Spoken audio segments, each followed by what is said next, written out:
নিখোঁজ ভাই বিনীতভাবে আমার দলের তরফ থেকে যে মেসেজ, সেই মেসেজটা আমি দিচ্ছি।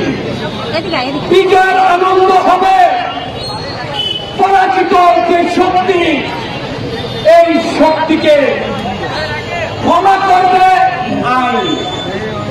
আইনের তাদেরকে আইনের মাধ্যমে তাদের বিচারের মুখোমুখি হতে হবে।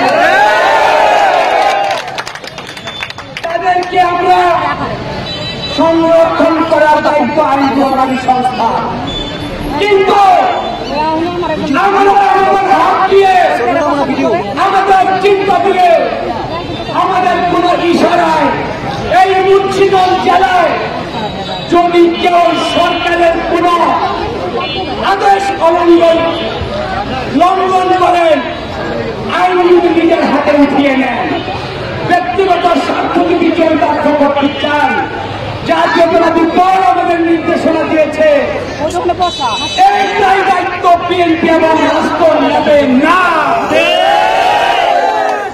আপনারা ধৈর্য ধরবেন, আপনাদের বুকের হৃদয় চাপা কষ্ট, এই কষ্ট আমরা লাঘব করতে পারবো না, কিন্তু জালিমের জুলুমের বিচার দেখেছেন, জালিমের পরাজয়ের দৃশ্য আপনারা দেখেছেন, কিন্তু আমরা নিজেরা কোনোদিন আর কোনো অত্যাচার করব না, জালিম হব না, এটাও কিন্তু আমাদের চিন্তায় এবং কর্মে ইনশাল্লাহ প্রমাণ করে দেখা যাবে।